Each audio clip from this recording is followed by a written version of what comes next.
Man, it is hella cool when, like, the moon is out during the day. Like, how does that even work, you know? When you think about it, the stars are still there, and, like, they just keep going, you know? They go on for, like, forever, forever, ever. Forever, ever? Yeah. I mean, it's like Joe Rogan says, we're just talking monkeys on an organic spaceship flying through the universe.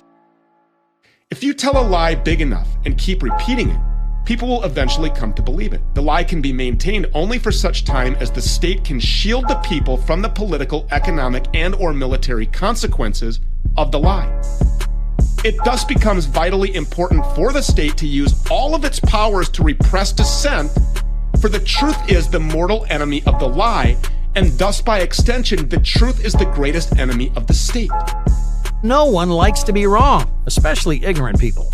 No one wants to figure out that their understanding of the world is flawed or foolish. That's why narrow-minded people display an unrelenting loyalty to their opinions. They start super early. One of the first things we're taught as a baby, as a toddler, the earth is round, and they just pound this into you. And most of us go through our lives without ever doubting this assertion. what you learned in kindergarten. It generally goes unchallenged as an obvious fact, rather than a debatable claim. Kindergarten. The broad masses of a nation are always more easily corrupted in the deeper strata of their emotional nature than consciously or voluntarily.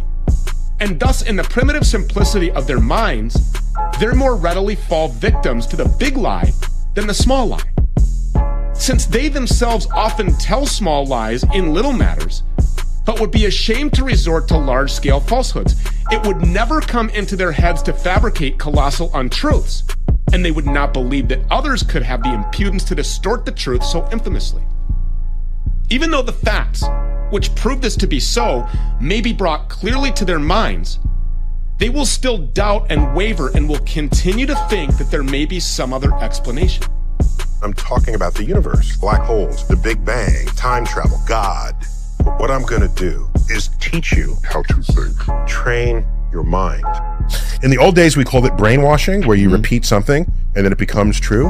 That's hijacking this feature of our evolutionary brain. So you try to sift through what is true, and it must be that which was repeated often enough. You are comfortable in your ignorance, and you don't even know your ignorance because you came to it from having learned, but only up to a point.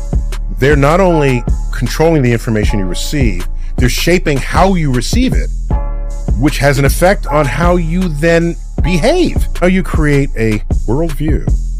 You create an understanding of how things are, either because someone convinced you or you convinced yourself. Now there's a gap, or there's some information that conflicts with it. So you're going to say, if you cherish this worldview, that information that conflicts with it was falsified, or that was wrong.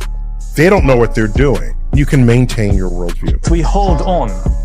Like, I spent so many years learning something, and now the world has changed. The interesting thing about an objective truth is that it's true no matter what. Imagine that. People need to understand to control their minds, otherwise other people will control it for them. And you have no foundation in objective reality, it can be dangerous. If your personal belief system does not have correspondence in objective reality, that's an unhealthy situation for civilization to be in. Not everybody can be a robot polisher. We feel that academia, as the holder of truth, plays an essential role, particularly today.